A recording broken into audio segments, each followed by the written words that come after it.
some of the work of Eric Butterworth, as you know. And Eric was such a tremendous, I would say, torchbearer for unity principles. Eric loved unity. Some of you know his background. He started, it's interesting, he began his ministerial studies at Unity during World War II, and then was interrupted, and went back after the war was over, and finished, and became ordained. And you know that had to take courage, don't you, to go from war back to Unity Village, back to the ministry, and so on. He's known for having done a lot of ministry during the war. Another person who did that, and I'm sure some of you are familiar with this person if I mentioned his name, but he went to a different war and started his ministry, and then was interrupted by Vietnam, and then went back to Unity Village and finished. Who knows who that is? Jim Roseberry. You can imagine what that was like. Because I take it, to me, it would seem like it would take a lot of courage to have gone through all of that and then get yourself centered back and finish.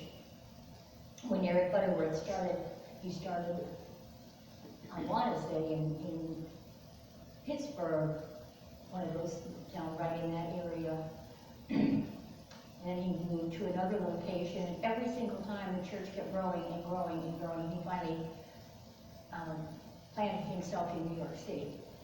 And he never formally had his own church, but he used to speak at Avery Hall and Radio City Music Hall and also Lincoln Center. And he would fill the church with thousands of people. So he had, his message was so terrifically straightforward and practical. Maybe that's why I resonate with him a lot. I do resonate with him because of his practical Christianity. He told it just like it is, and a lot of people didn't like what he had to say, but many more liked it, and many more benefited from it. And he, like many others, didn't really care if people criticized him or not. Like so many of these New Thought teachers and spiritual leaders that we've been studying, they just had it in here, and they were going to go no matter who said what about them. So today we're talking a lot about his concept of living from within out. Living from within out. And Dina picked some beautiful songs today that had to do with flowing and river, and it's not just an accident. We sort of collaborate on those things, and then she comes up with these wonderful things that interface with what we're talking about during the Sunday service. But Eric, we're very much a fan of Ralph Waldo Emerson. Some of you probably have read Emerson and know of Emerson. Maybe read Emerson during high school or college or loved Emerson. I did. I liked him. I wouldn't say I was an avid student of Emerson, but I liked his work and I got it. And Emerson very much influenced Eric. This whole concept that the inlet and the outlet of the infinite flow of good is within me. And we've used this quote before. We talked a little bit about the Greeks some time ago. Some of you may remember that. Emerson wrote a lot about the flow of the inlet and the outlet. And Butterworth picked up on that. But he said, you have to understand a number of things. By the way, I don't know if you can see this very well or not. Can you see that that is looks like a sunburst? It's a sunburst. Butterworth created this. And he called it the logo of living within, without. And there's the universe, and there's all this wonderful energy coming from the center of this circle. And the person in the middle of the circle is you or me. We are the center of the universe. You say, wow, how can that be? Because he believed, as many did and as the Greeks did, that the universe is out there to serve us. Universe is another word for God. You can call it source, you can call it universe, you can call it divine intelligence. It's another word for God. How do we describe the universe? Is it our planets? Is it our satellites? Is it our moon and stars? Or is it all of it? So the universe is really God, God everywhere. And I remember when I did this quote one other time, Bill, because you were sitting right where you're sitting,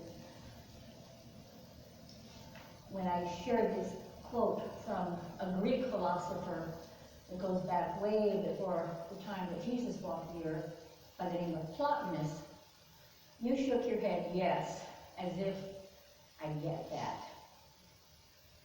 And Plotinus, who influenced the very early metaphysicians, this is what Butterworth believed. Plotinus, we did talk about him one other time, and I wish you were here. Nova just fell in love with Plotinus, and so did Debbie. Debbie's not here today either, so I'm sure they both have reasons why they're not able to join us today.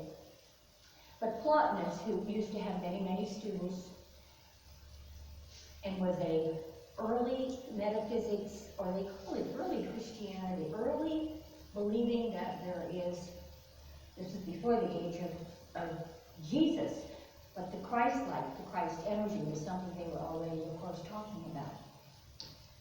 And that is that the whole universe comes rushing, streaming, and pouring into me from all sides while I stand quiet. So that is what inspired his beautiful starburst of light going out.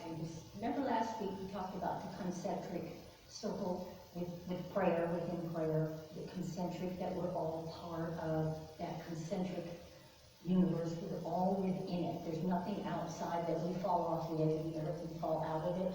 We don't fall from grace. Well, anyway, Butterworth felt he was inspired to do that drawing, to put you and I at the very center. So what does that mean for us in our day-to-day lives? If the whole universe comes rushing, streaming, and pouring into me from all sides while I stand quiet, it does away with the frenzy, doesn't it? Does away with the worry. I have found it helpful in my own life to just stop and say, I am out of the flow. I'm out of the flow right now. I can feel that I'm out of that flow because I'm, it's like two gears that aren't quite meshing. Have you ever had that feeling? And you know that it's not quite right and you're not sure. The idea of Plotinus and also Butterworth is just stop. Stop and get centered and allow the flow to get you back on track. The inlet and the outlet that the universe has already established for us. You've heard of that phrase, we're human doings, often not human beings. You ever heard of that? People say, don't be a human doing, be a human being. We're used to doing, getting things done, right? Where sometimes in getting things done, we get ourselves out of the flow. So that particular quote became the whole focal point of Eric Butterworth's book, which is called Living in the Flow of Life. Our topic, we have our swimming in the flow of life. I kind of added to that because I didn't really envision the turtle. I love that, don't you? Dina, you came up with that? Isn't that wonderful? That's you and I. when we're centered, isn't it? Isn't that beautiful? And we're living very compatible with other fish, other humans. That is really lovely. I don't think that turtle's worried about much of anything, do you? I saw, as I was coming down 5 today, a little one trying to get across the road. I sent him all kinds of prayers because he was right in the middle of the road and people were swerving for him. So we'll hope that little guy got across the road. Living in the flow of life. Butterworth believed the philosophy of Plotinus was, as I mentioned, a forerunner of our metaphysical teaching. He believed in his studies of the concept of God and our relationship with God, that the whole activity of God is present as a presence and is experienced as a creative flow. So in other words, the whole experience of God, we can experience as a creative flow all the time. How many of you have had that experience when you're doing something creative and you really are just flowing beautifully? Have you had that experience? Yes. Like, I'm on. Have you had a little bit more of that these past few weeks than you used to? I hope so, because we've been talking about it. I had just such an experience with, I have 3 computers now. I have my newest one, I have my old one, and I have my old. Old. Anybody else have that? Can't give up my old. Yep. And it shuts off on me, and I took it to have somebody look at it, and they said, you may as well get rid of it. I can't, because it has so much wonderful material on it that I'm not ready to give up. But anyway, I literally prayed, because my workshop, I have done this workshop before on Eric Butterworth, was on that old computer. And I wanted to get that logo, and I wanted to get the picture of Eric and some of those things off it. I won't go through the whole process. It came to me. But I'm getting very quiet. And then when I got finally, oh, Dina, you would have been so proud of me. Got it onto my thumb drive. I had to do it quick because the other one shuts down too fast. It just cuts off. Got it. Take it to my new Windows 10. Plug it in. And it's hieroglyphics. And it won't read it. But I wasn't going to be dismayed. I'm just using this example when we're in the flow, because I was still in the flow. So I take it to my other computer, my old one, not my old. I took it from old to new, didn't work. Windows 10 didn't like it, wouldn't even consider it. Gave me all kinds of different languages I could put it in, but they were all looked like Japanese. Anybody else have had that experience? Oh, thank you. It wasn't just me. So I went to old computer. And it said, hi, I like you, and it took it. And then I was able to drag it to my desktop and then send it to my Windows 10 as a document, and it opened it. I figured it out. Did I figure it out, or was I just in that flow? I had thought about trying to do that, I had thought about trying to do that, I had thought about trying to do that. That's what I'm talking about. Isn't that a small thing to be so happy about? It wasn't about the computer, it was about, I recognized I was in that place. I didn't know what I was doing, but I followed that guidance. And when I hit a roadblock, I said, there's got to be another way, show me. And the other trick that I have learned, and that is, don't ask anybody else to help you, unless they really know what they're doing. Some of you was chuckling. So it's being in the flow.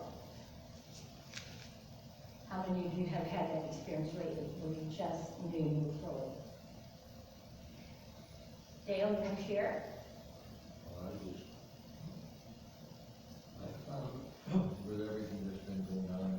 speak up just a little bit.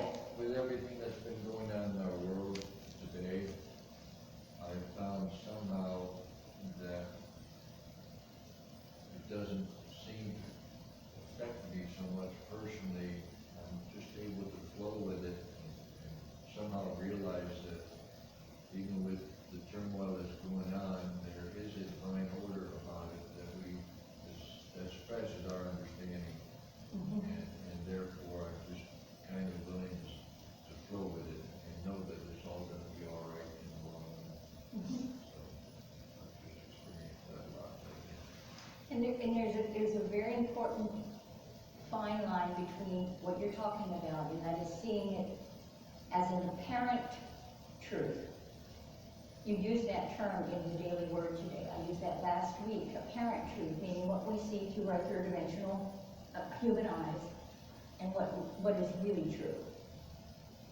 And if we believe that God is all good, which I believe everyone in this room does, and that we live in a magnificent, omnipresent, omniscient universe, then we have to believe there's a flow to that. There's a reason for that that we don't really understand, but it's the opposite from not giving you know what. There's a difference. Some people say, I could care less. It's not the same as what you're talking about. It's beautiful. Butterworth believed, as did the Greeks, that the universe is concentrated at the point where you are. So we are, as humans, by design, that point of allness. And I'm going to pick on a wonderful young man here today who completed what might have seemed to you 2, 3, 4 years ago an impossible task to start as a freshman with your first course, and then ultimately, over time, got all kinds of things that have to fall into place, right? And ultimately, you flow to that place of completion. That's right. Did you ever hit a wall here and there? Oh, yeah. And how did you get past it? Just kept working, mostly. Not allowing, not taking that as the truth. Yeah. Not giving up. Not giving up, finding another way, finding another way. But I believe more than us finding that other way, I believe we're allowing that other way by backing off and allowing the universe to solve a problem for us. If you're in business, you're in sales, whatever you're in law, whatever you're doing, music, many, many things that all of you are involved in. You're allowing all the time for that good to be pouring out of you, because can you imagine, just tell yourself, see yourself in the center of that beautiful concentric circle. I can do this. I am the center of all knowledge. I'm the center. All I have to do is allow it to come to me. Wouldn't that be cool if that's what we taught in schools today? That would be really, really neat. Rather than you have to go after things and grumble and grab and snarl to get things. Another aspect of that flow is that you are the universe expressing as you. You are the entire universe expressing as you personally, as a person, as Dina. And I know Dina expresses many different ways. I want to embarrass you. Many different gifts that you have, all expressing from her universe, that universe. You have that, don't you? Are you aware of that? Would you like to get more aware of it? That's who I am, but there's a problem. If there's a challenge, I need to just simply relax, just like we did in our prayer.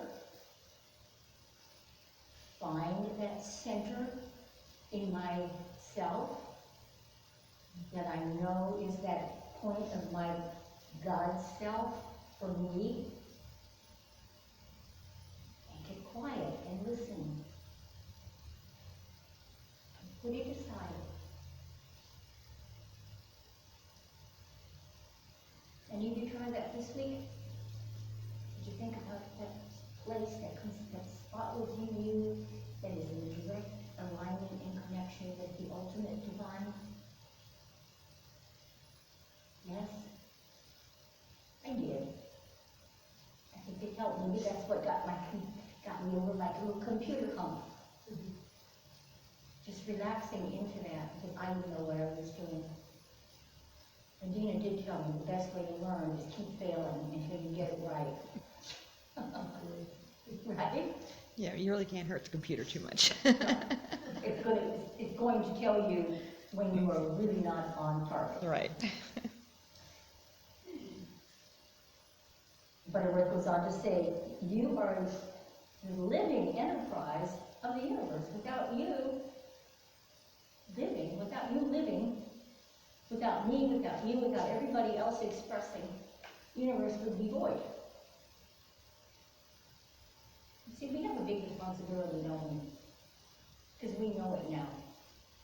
If you go out into the world and you take that knowledge with you, which I know you know, and you apply it to scientific engineering types of things, it all comes together. It all meshes.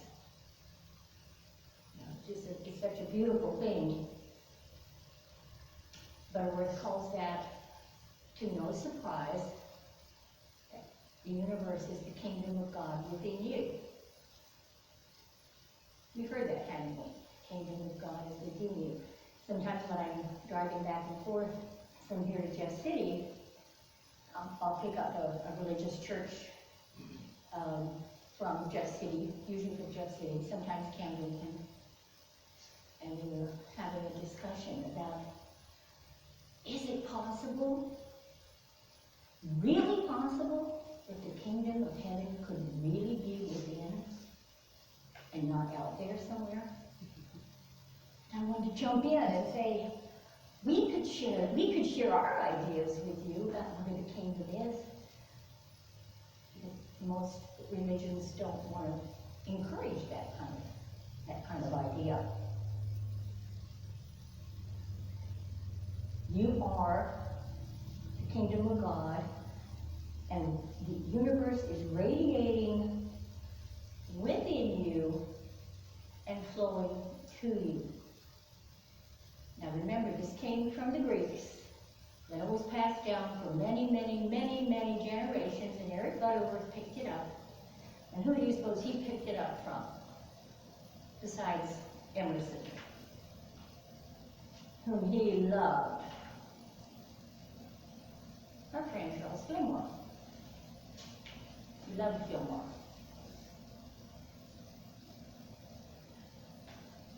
So he took many of Fillmore's ideas and integrated them with the Greeks, and they all fit together because they're all the same truth. That we are that. We came into this world that, and then over time we unlearned that. But we're not too old to remember it, and to use it in our day-to-day lives, to use it as a real thing in our lives. The next time we come up against any kind of challenge of any kind, to say, I have all the knowledge of the universe within me. And I'm going to just take my time, and I'm going to allow that knowledge to flow, and whatever I don't know will be brought to me, or I will discover. Isn't that how it works as a student? You have to go looking for it sometimes, don't you? Yeah. But are you really looking for it, or are you manifesting it? There's a difference. You're bringing it to yourself. Vibrational. Does that make sense? So I am the universe. You are the universe. Deepak Chopra's newest book, brand new book, came out about 6 months ago. Titled is You Are the Universe. And I saw him being interviewed, I believe it was on Oprah's Super Soul Sunday, talking about this very same thing that they had just discovered. And I like Depop.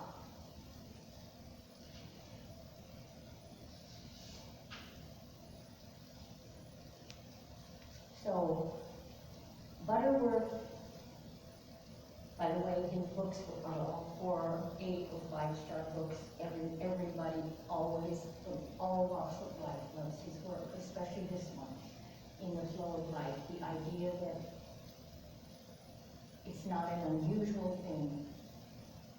It's not a strange, a bizarre idea to think that you are the center of the universe of you. Just as Jesus said, the kingdom of heaven is within you. Everything you need is already in you. You already have it. So let's take just a moment before we go into our meditation, just to take a moment to